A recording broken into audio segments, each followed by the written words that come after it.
Welcome to OAA Now, your home for Oakland Activities Association news and information. Here's your host, Sammy Taramina. Welcome to OAA Now. I'm Sammy Taramina, blogger of the Dragon's Den, blogger of Inside the OAA, and one of the hosts of Between Terminas and Northern Neighborhood Television. I'd like to welcome our friends watching on Oxford Community Television and also those watching on YouTube. Of course, happy July, everybody here. We're getting real close to August, which means football season is upon us.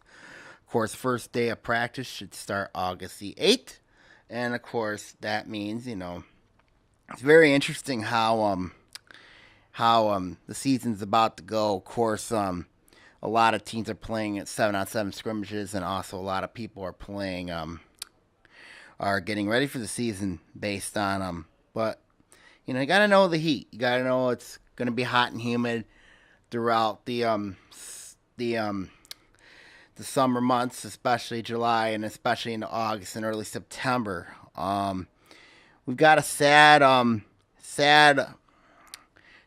story to start off the podcast here. Of course, occurred down in Detroit. Of course, there was a 7-on-7 scrimmage between Detroit Martin Luther King and I think Toledo Dunbar, I believe they played. It was 7-on-7. The scrimmage was moved back to 7 o'clock because of the heat. But, however, Detroit Martin Luther King coach Dale Harbaugh passed away from a heart attack on Friday after the 7-on-7 scrimmage. Of course, he was having a conversation with his offensive coordinator before the heart attack occurred, and he was taken to Detroit Receiving Hospital down there where he was declared dead. And he was 57 years old, leaves behind his wife, son, and 2 daughters. Of course, Harbaugh was a magician at Detroit Martin Luther King. Of course, he coached there for 30 years. He was 33 years as a head coach. The 33 years he coached. Of course, he was head coach for 7 years at Detroit Martin Luther King. Prior to the role, he was 65-24, the head coach at Detroit Martin Luther King. Of course, a lot of people are going to remember, I think one of his greatest accomplishments was when Detroit Martin Luther King last year won the Division II state championship 40-38 on a Hail Mary catch to Donnie Corley. They won that game over Lowell. Of course, Lowell ended up being that was a heck of a game between those two in the Division II state championship game out at Ford Field. But a lot of things about Harbaugh, of course, he was inducted to the Michigan High School Football Coach Association Hall of Fame in March. He was well known for his defense of ideologies when he was at Detroit Martin Luther King. Of course, he was very much well loved in the Detroit community. Of course, a lot of people viewed Harbaugh very, very well to when he was a defensive coordinator for Detroit Martin Luther King. He's coached some really good players out there at the school, and he was a magician at developing the talent that he had. He developed, to become great men, and this was a guy that they knew, they loved, respected, was Harbaugh. Of course, a lot of coaches, especially those who played against him in the OAA, have a lot of respect for Harbaugh and how he coaches his program, and how disciplined this team was down there in Detroit. So what happened was precautions were taken over there. Both coordinators were present, of course. Usually what happened on that Friday was, of course, it was a hot and humid day. Of course, it was very sticky, very uncomfortable. And, of course, Harbaugh had a heart attack in early 2014. But then he returned to coaching later that season. So they took him to the shade it kind of helps him out with his heart. And, and both coordinators ran the 7-on-7 session between Toledo Dunbar and Detroit Martin Luther King. It was at Detroit Martin Luther King, and they moved Harville to the shaded area. So after the 7-on-7, he had his heart attack and passed away. So, and a lot of he was well known to the community. I mean, when you look at what classic icons are, you got to put Harville as one of those guys up there. I think even more up there than Thomas Wiltshire. Of course, Thomas Wiltshire we know is the coach at Detroit Cass Tech, and of course he's won 2 state championships. But Harville, I would think he's the Mecca, and I'm not being mean to Wiltshire standards, but I think Harville is a better coach, better technician than Wiltshire is, and that's saying a lot, especially what he was well known for his defensive innovation, and and it basically meant that what he's done there for 30 years. You know what I mean? At Detroit Martin Luther King, he was a huge input, huge a motivator. He also, he knew how to coach kids. And, you see a lot of kids from Detroit Martin Luther King up playing Division I college football, at right now. And because of the teachings of Dale Harville. Of course, he's taken numerous Detroit Martin Luther King teams to the playoffs. He's won games. He knows how to win this Detroit Public School League. He knew how to win them. And that does open up another question now. Of course, with Harville's passing, Detroit Martin Luther King opens up the season against Southfield at Wayne State. Of course, Southfield, the new Southfield Arts and Tech course, this is the same team I criticized last week about having tryouts, football tryouts. Now, why would you do that? But you look at how the emotion of these players are going to be for that game at Wayne State. And I'm curious to see if Wayne State, the organizers of the Detroit Athletic Commission, are they going to have a tribute to those to the legacy of Dale Harville? And I think they should have that legacy of Dale Harville. Of course, I remember when they had there was a moment of silence for the 3 Chippewa Valley players that that were lost before their game with Lake Orion when they played last year. It wouldn't surprise me if they have a tribute of a moment of silence to Harville. I know that Detroit Martin Luther King this season is going to play the season for him. And, of course, when you look at this team, of course, and I know they're hurting right now. And I know those people are down there are hurting right now because they just lost their head football coach to a heart attack. And it's how this team responds. And, of course, they open up with a very tough game to start the season against a very good Southfield Arts and Technology team at Wayne State. So this can be very interesting how they're going to prepare for that game. Especially coming off a emotional time like this. And of course, Alvin Ward, of course, the head athletic director of the Detroit Public Schools, called him an innovator, called him a leader. Learning of life lessons, not only athletically, but also academically. Of course, Harville took the role of an academics very seriously. And you see what he did. And end of the day, of course, he did leave his legacy. And he did leave his he left his legacy out on the field. Of course, he coached those kids, and a lot of those kids are very successful now because of the influence of Dale Harville. And, it's really, really sad what happened to him. And very, very tough circumstances. Now, with Harbaugh's death passing, of course, this does. I do have some questions about this. Do you want to have a 7-on-7 playing in a hot and humid sticking point? And a lot of people ask me why. It's a tough situation because you don't know the temperatures. You don't know the state of Michigan because you look at the situation here. If the scrimmage was played, and they played the scrimmage at 7 o'clock, and the temperature at that time was still in the upper 90s. Detroit in that area down there, it gets hot. I mean, because you got a lot of concrete, a lot of infrastructure down there. I mean, it was 100 degrees. I mean, like it almost got to 100 degrees down there.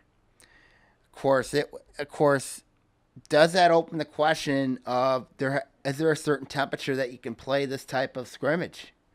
And there's some school districts I know that have a policy where if it gets so hot or humid, you can't play on their field.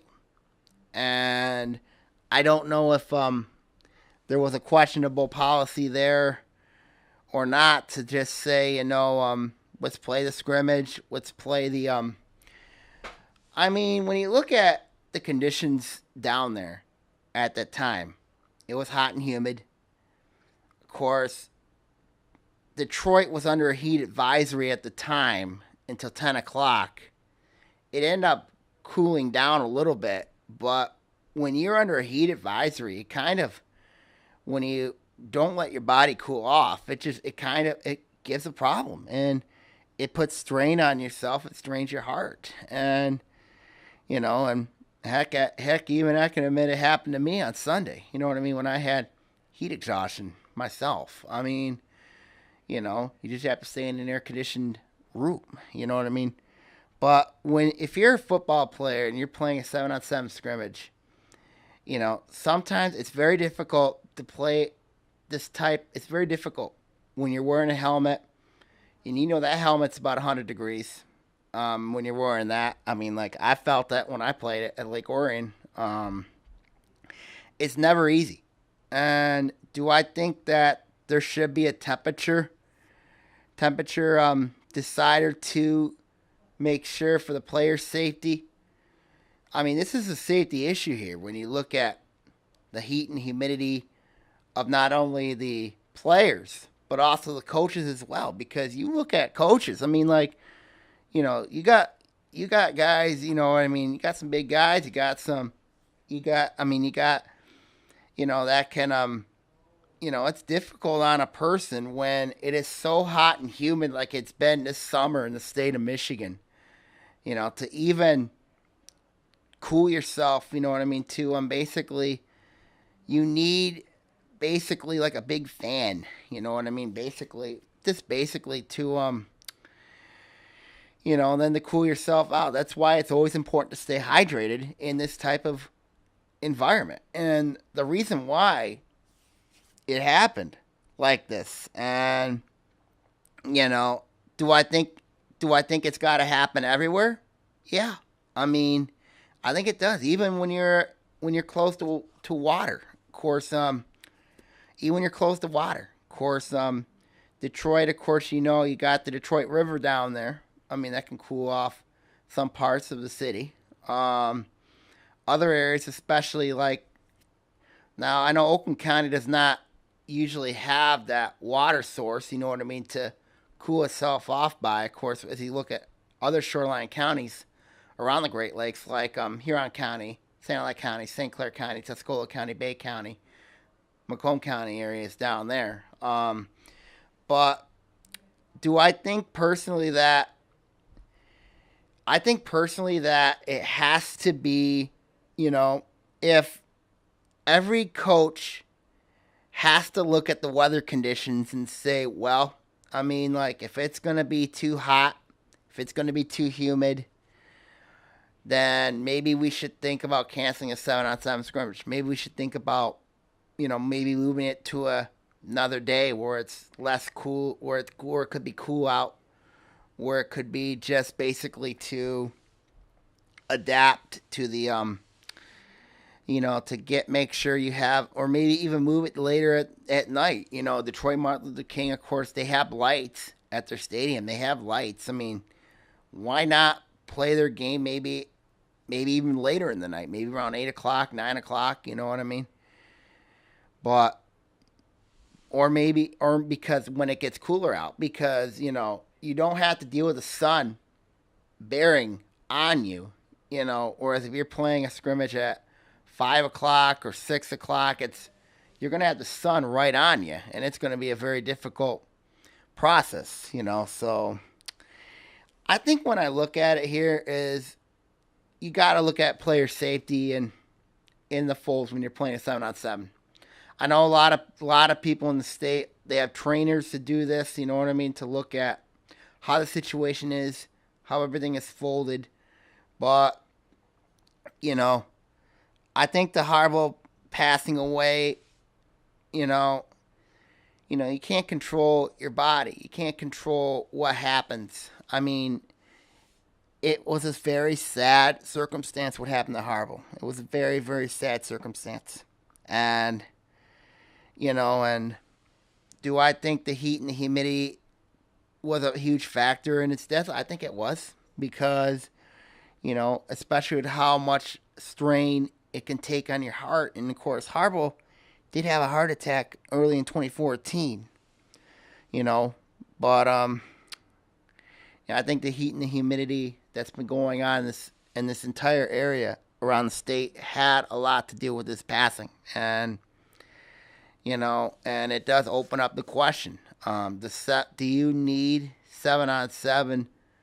Do you really need 7-on-7s, especially when it's hot and humid out?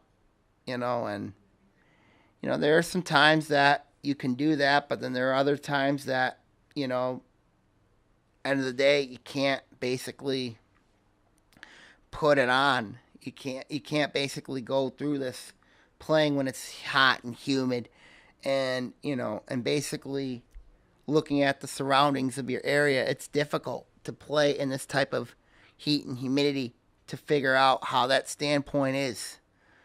And I know, being a lineman myself, when I used to play, it was very difficult on me because you're in that helmet. Just imagine when you're wearing pads. I mean, it can be very difficult. So this does open up a question of, this does open up a question, if it's too hot or too humid. I mean, coaches and our football players are going to say, no. But you got to take player safety and coaches' safety in for granted. And I think this is an opportunity you got to look at, especially if you're in the Metro Detroit area, or maybe Flint, maybe Saginaw, in those urban areas, you know what I mean, in those areas, and say, well, why not move it later in the night, maybe about 8 o'clock, 9 o'clock, play those type of things, So that's my thoughts on their final thoughts on the Harbaugh passing. Was very sad. It still is sad. They did everything right down there, Detroit Martin Luther King. When it comes to precautions were taken. But, it was this very sad circumstance. It's going to hurt the rest of the state with the passing of a legend. And it's very sad, and it's unfortunate. All right, now when we come back, we're going to talk about the OAA football key week 1 games here on OAA Now.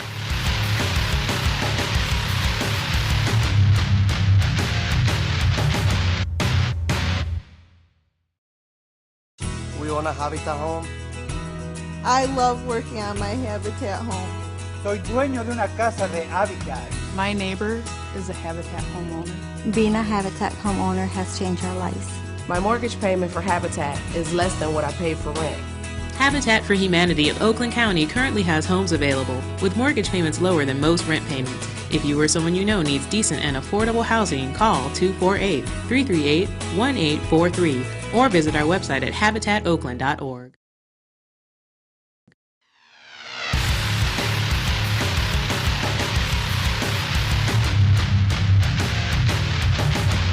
Welcome back to OAA Now. I'm Sammy Tierney here. Of course, we're going to talk about the key football games for week 1. Of course, we're going to have our football preview show coming up in a few weeks.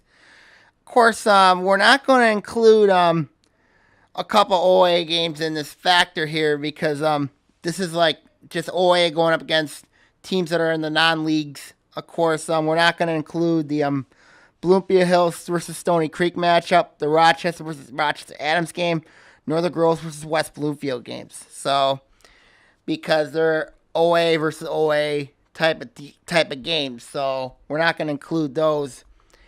We're going to talk about, but here are my top 10 games I think that I'm looking forward to heading into the season. Of course, these are my key week 1 games that are going to really define a team's season and also could define a team that's going up and a team that's on the way down. I mean, like, my number 10 game here, I'm going to start off here, is Walled Lake Central taking on Troy. Of course, that game we played at, that'll be one of the games. I think this is an interesting matchup for Troy because when you look at, this is a team that was just completely obliterated a year ago. This is a team that had the worst defense in the OA. They're going up against a Walled Lake Central attack, a team that loves to run the veer. They like to spread you out. I mean, like, they'll do whatever it takes, and I think it's going to be a dangerous game for Troy because when you look at Troy, they got a lot of experience back for Coach Gary Griffith's team, but the problem's going to be is do you have enough depth to go up against a very good Walled Lake Central team that you know is going to run the veer, and I just don't know if Troy matches up very well with Walled Lake Central in this game because of the factors of Walled Lake Central's got a lot of depth. They got a lot of ability. They're very athletic. They're going to be one of those top teams at KLA North. You know, I just don't think anybody's going to touch Walled Lake Western this year, especially with the talent they got back. And you got to look at, and of course, I really think Farmington's got no shot against them when they play week 1. But Troy, I think Troy's got a chance. They've got to play well. They've got to have the running game's got to be aggressive. If they can control tempo, they control the game. I think Troy's got a great chance to pull off the huge upset if they can go in there and knock off Walled Lake Central. So that's an interesting game right there off the get-go. Of course, in Troy, they did move down from the red division to the blue division. So that's an intriguing game right there to start off with between Troy and Walled Lake Central. My ninth most interesting game is Holly versus Berkeley. Of course, this is a game that this is starting to become a really nice rivalry between Chris Sequoia's Bears and also the Holly Bronchos. Of course, Dave Tooley is the defensive coordinator there at Holly. And going up against Berkeley, of course, Berkeley was a team that went to the regional final a year ago. They beat both Lathrop and Southfield to get there. And this was a team that I think could be a very dangerous team heading into the season. And Berkeley's got to replace some key guys from a team that, and of course, but they do got a lot of those guys back. So this is a game that's going to be played at Holly. Of course, last time Holly went into, of course, Berkeley went into Holly. Berkeley did beat Holly. So, but then last season it was a complete disaster for the Bears, and then they end up losing that game pretty bad to the Bronchos. Of course, Holly's a very good football team. There's no doubt about that. And it's going to be a really good challenge for Berkeley going up against a very good Holly team when looking at this game. When I look at this game, of course, on paper, this is a game I think it's going to be one in the trenches. But I just think this is I think with Berkeley, with Holly having both teams replacing a ton of talent from a year ago, I just think whoever talent comes up, rises to the occasion, is going to win this game. And when I look at this here, I got to give an early edge to Holly. But Berkeley, they're right there. I think it's going to be a close game. It'll be a heck of a game down there up there at Holly between the Bronchos and the Bears. I mean, but Berkeley's got a great chance to win that game. It wouldn't surprise me if they do. But as I said, you got a state championship caliber coach and defensive coordinator Dave Tooley. against one of the best minds of the game in Chris Sequoia. I think it's going to be a very unique matchup, very unique challenge for the Bears going forward. My 8th most interesting game is Hazel Park against Warren Fitzgerald. Now, why is this interesting? Because when you look at Hazel Park, a lot of people have asked me, they're high on this team. Some people are very high on this Viking team. And that's because they got a lot of talent coming back for Coach Kyle Riley. They've added some transfers. Of course, Dallas Cleary coming over from Lake Orion is a huge addition for the Vikings. But this is a team I think is going to have, they've got some questions, though. Of course, I look at this Hazel Park team, and I said, this team could win 6 games. I mean, they've got a chance to be very, very special this year. And a lot of people have said, well, Hazel Park's a bad team. Hazel Park's a bad team.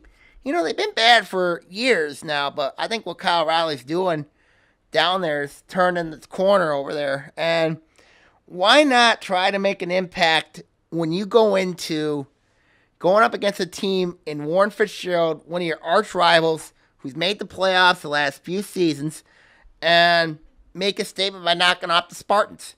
It's not going to be an easy game, but I think Hazel Park's got a great chance if they go in there.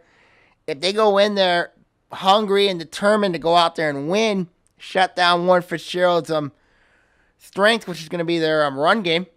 You do that, I think Hazel Park's got a great chance. The only concern I have is their depth. If Hazel Park can somehow play time possession football, like, I'm not going to say like pound the rock seam like what Bud Ball is over at Oxford, but I know, but if they pound the rock team, if they do that, I think Hazel Park's got a great shot at pulling this upset off. Now, are they going to be fair hanging this game against Warren Fitzgerald? I don't think so. But they have a great chance. I think they can pull it off. It's going to be very interesting if Warren Fitzgerald can knock off.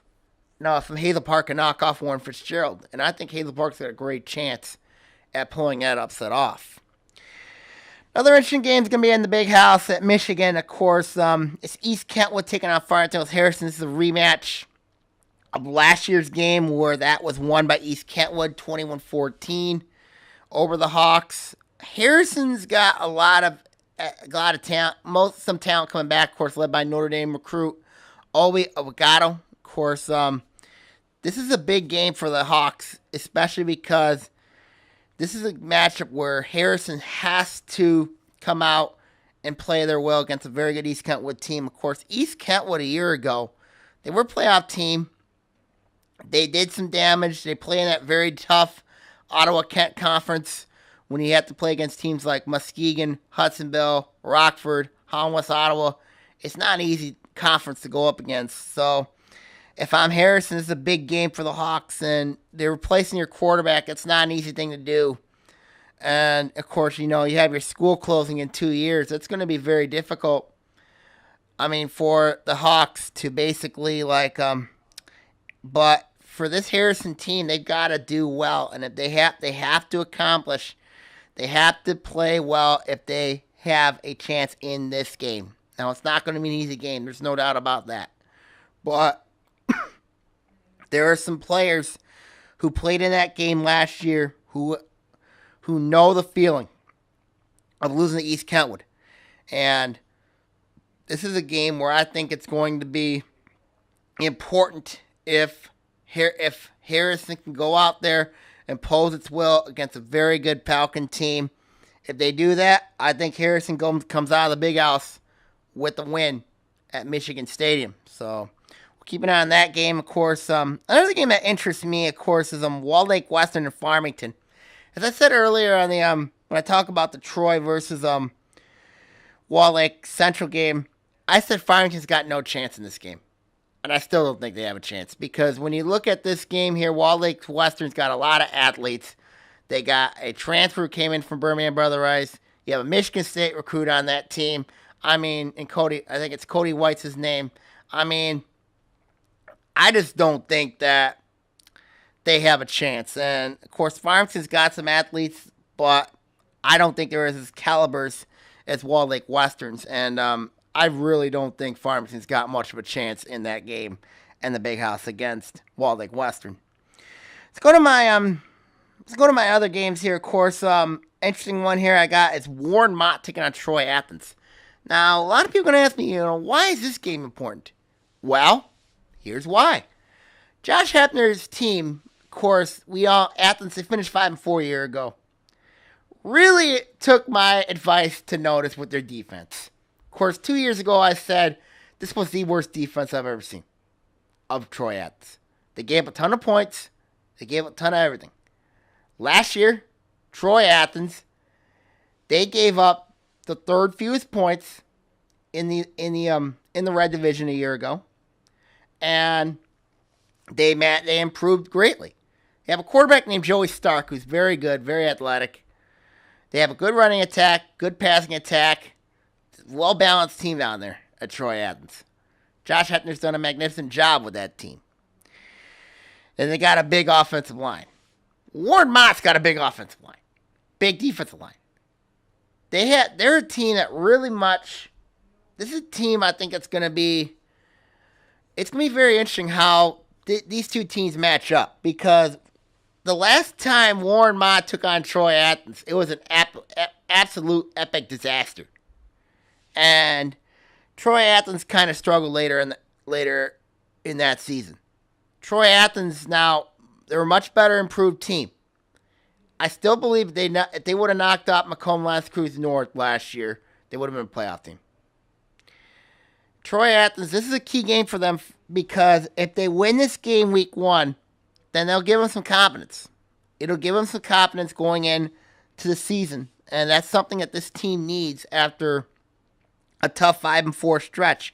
Knowing that the red division is going to be very tough when you have to play against, when you have Oxford, Clarkston, Orion, Southfield, Stony Creek, and then West Bloomfield on your schedule. That's not going to be easy. That's not an easy stretch of games at all. So there's really this is really going to be tough for Troy Athens if they lose that game to Warren Mott, because I don't see any gimme games with the exception of Troy to close out the year for Troy Athens. I mean, because those games that Troy Athens, it's going to toughen their schedule up. If Troy Athens goes 5-4 this year, it would not surprise me Troy Athens makes the playoffs at 5-4. It really would not. But, I think Troy Athens, in my opinion, regardless, is a playoff team this year. I really do. But they have to win this game against Warren Mott to even think about being a playoff team this year. Another one is going to be at the Big House. It's going to be Lapeer taking on Clarkston. Of course, this game here is very interesting because I like both these teams coming in on paper, but I just think that, and it's very interesting that Clarkston would do a nice gesture and also Lapeer getting involved by picking up the tabs and hosting this Big House Classic tournament, Big House Classic games, because I guess the organizer had some trouble with it, and Clarkston decided to pick up the tab, help them out. If they all the proceeds will go to the tournament, and Lapeer would follow if Clarkston can't make it the expected attendance records for games. But when you look at the game between these two, Michael Flugel is expected to have a big chunk this year of the Clarkston offense. And of course, the question's going to be is Clarkston's passing game. Because, and especially a quarterback situation. They did lose Anthony Ryder a year ago. And then they had to play their backup punter, end up being their starting quarterback. Now you have a quarterback controversy up there at Clarkston. But you have a very good linebacker, Nick Stallworth, who's back. And then, of course, he's going up against a very good team in Lapeer. Lapeer's always been known as that physical, hard-nosed, smash-mouth type of team. And this is why I think in this game here, I just don't think Lapeer matches up. I just don't think Clarkston matches up well with Lapeer. Because Lapeer is physical. They have plenty of experience. It's a team they're balanced, they're disciplined. I think it's going to be very interesting, in that game. Now, a lot of people are going to say, well, Sammy, you're nuts. And, I just don't think Clarkson matches up well with them early on because they got some holes Clarkson's got to fill.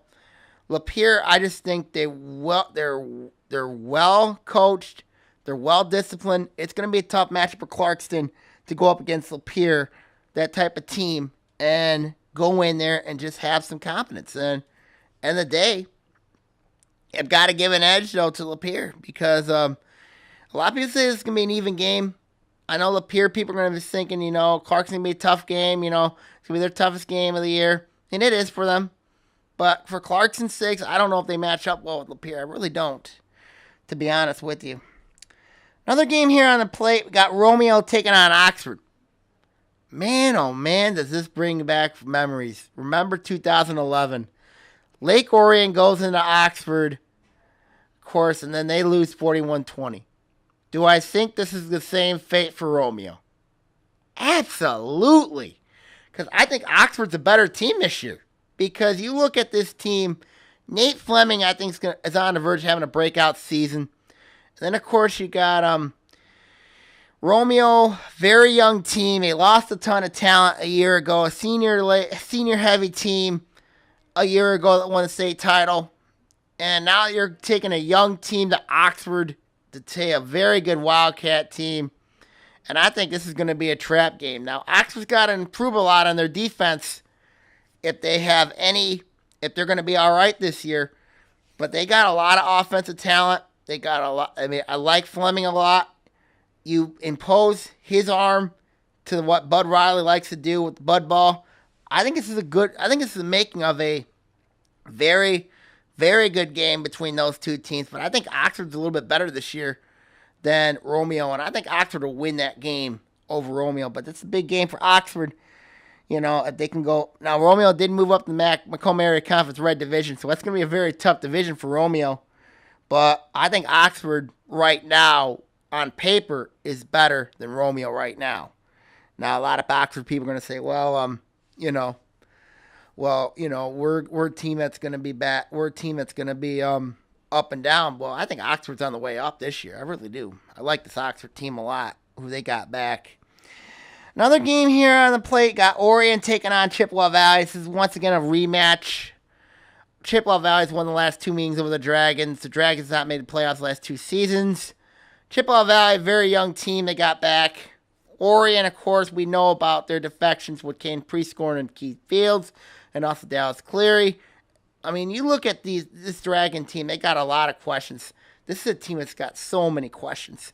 And if this team loses this game at Chippewa Valley, then they're not a playoff team. Now, with Chippewa Valley, they replaced a lot of talent. Of course, a lot of people thought Scott Merchant was gone to Warren De La Salle. That was not the case. Of course, Merchant's now back at Chippewa Valley. And this is a big game, I think, for both teams, especially for Lake Orion, because if the Dragons can somehow win this game at Wayne State, they have not fared well playing at games outside of their last win in a type of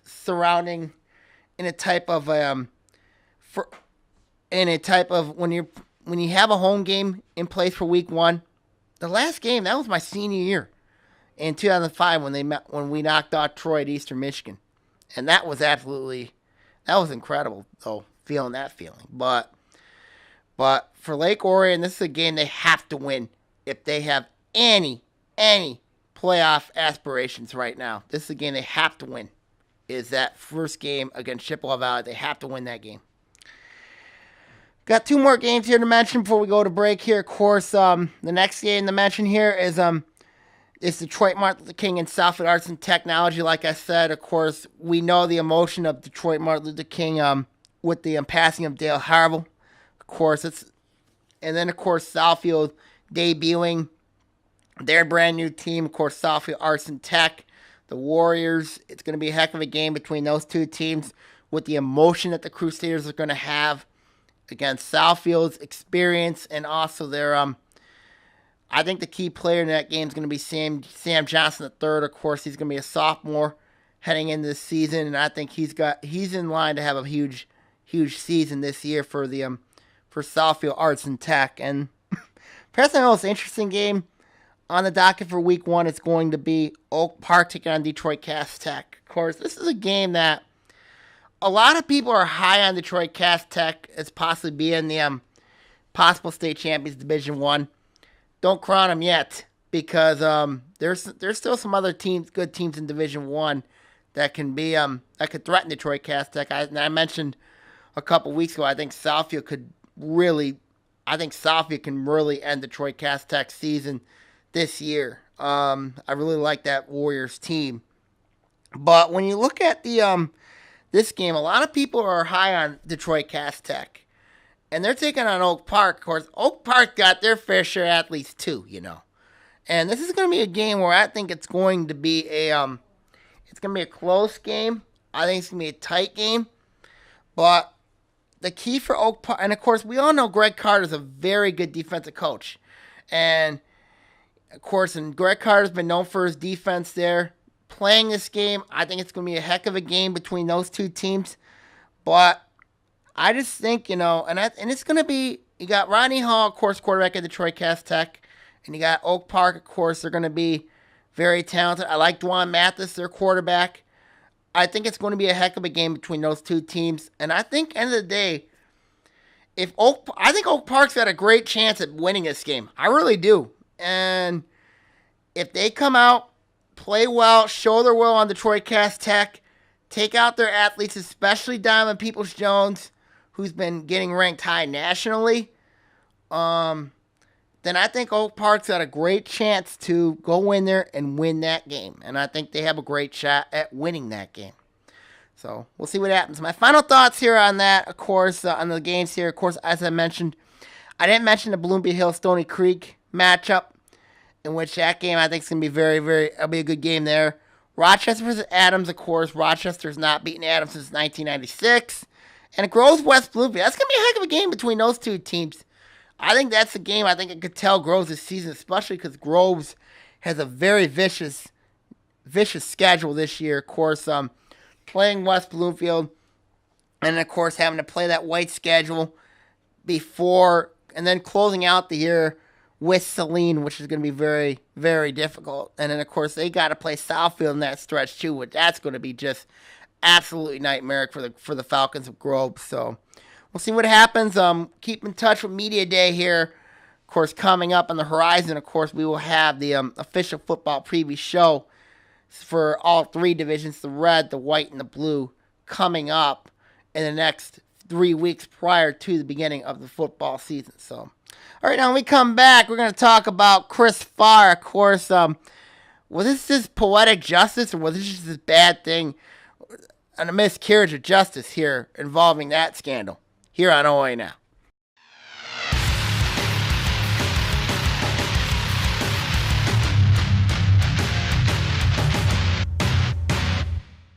I'm Oakland County Sheriff Mike Bouchard and former Red Wing great Joey Koster reminding you to follow the rules regarding boater safety. Always operate at safe speeds, avoid alcohol, and wear a life jacket. Don't let a great day on the water be ruined by bad decisions.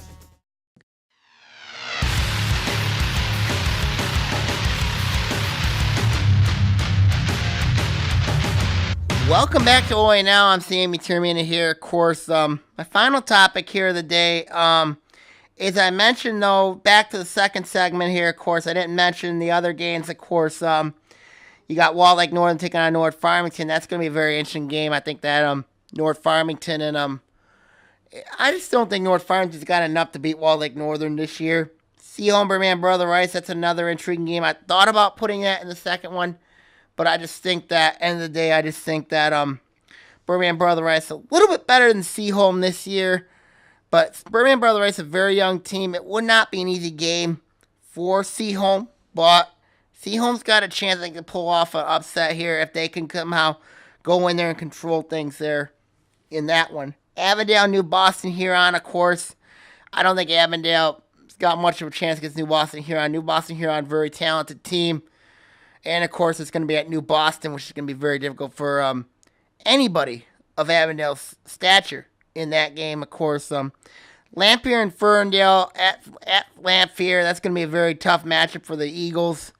Of course, they're playing the Rams. It's going to be very difficult in that type of matchup there. And then, of course, you have Detroit Redford taking on Pontiac. I think Pontiac wins that game. I really do think Pontiac wins that game because I think that it's a good matchup there for the Phoenix. I think it's to be a good way to start off the gate with the Week 1 win for the Phoenix, that they can knock off Detroit Redford in that type of game. So let's go to my third segment here. Of course, this is a very unique one here. Of course, this is occurring with Waterford Mott. Of course, we mentioned a couple weeks ago that there was an investigation that occurred with the Waterford Mott football program involving the a scandal of Chris Farr and their football program about illegally recruiting and also players to come into that program. And what the MHA did, they did lay out a punishment for Farr. But here's the thing. We don't know it yet. We really don't know what happened there.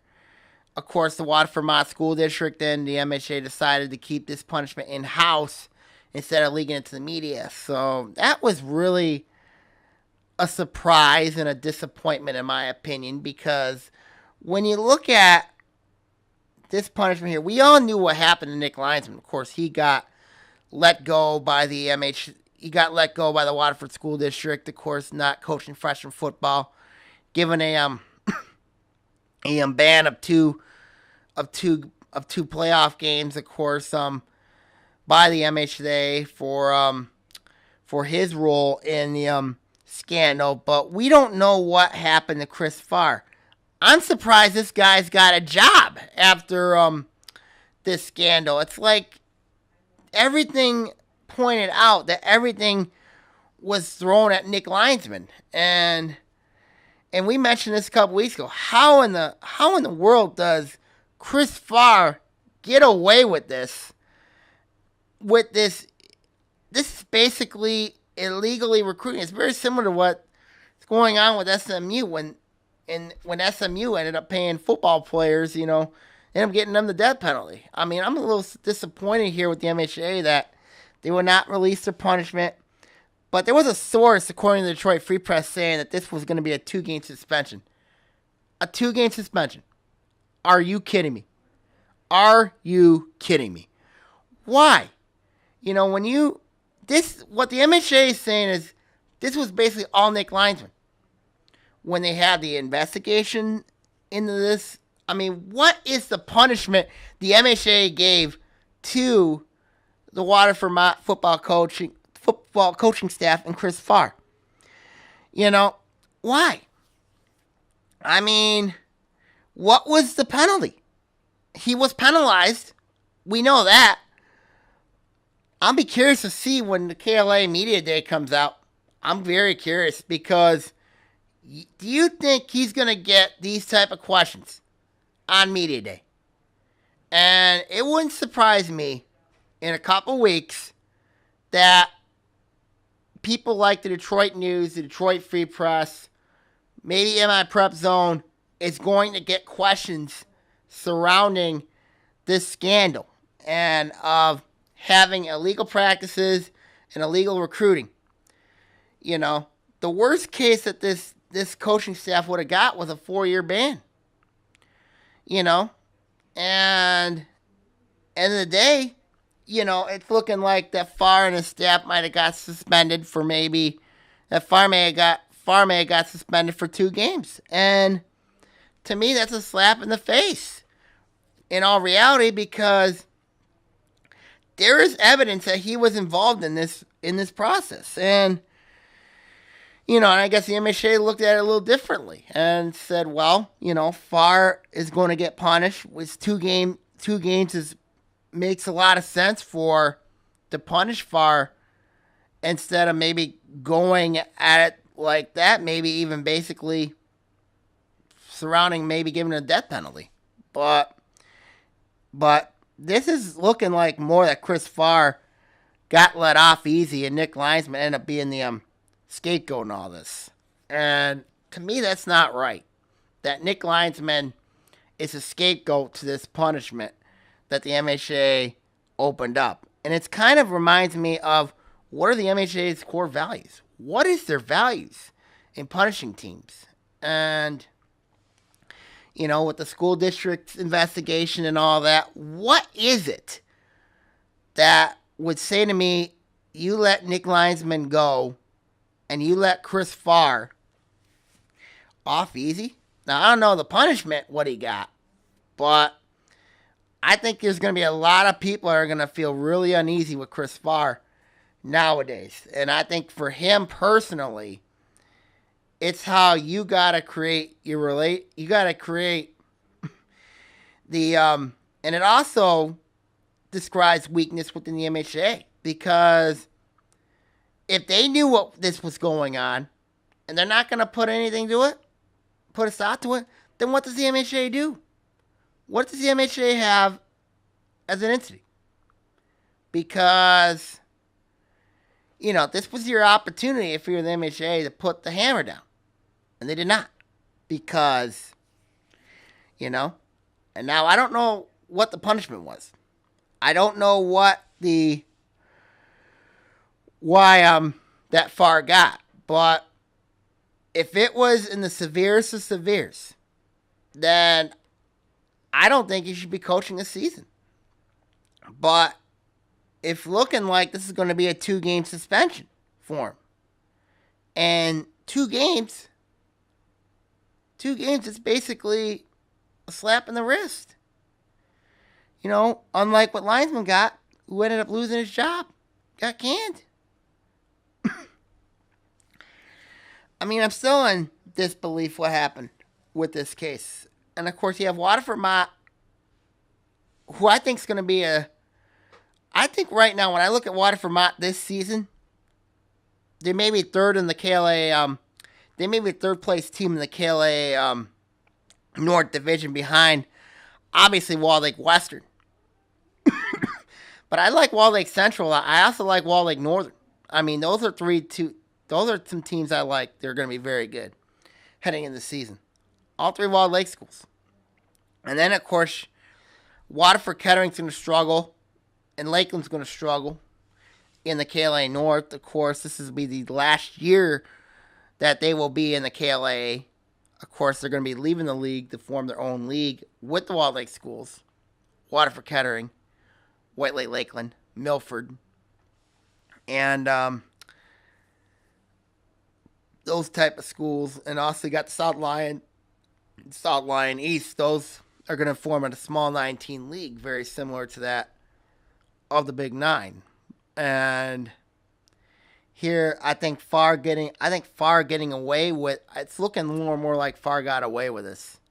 And it's an unfortunate circumstance that he did get away with this, because, it's kind of, but I think his reputation is clearly damaged from this, because here's a guy, that gives an opportunity for players to go play football, especially high school football, and for him to basically be unscathed from this opportunity, this was an opportunity lost from the MHA.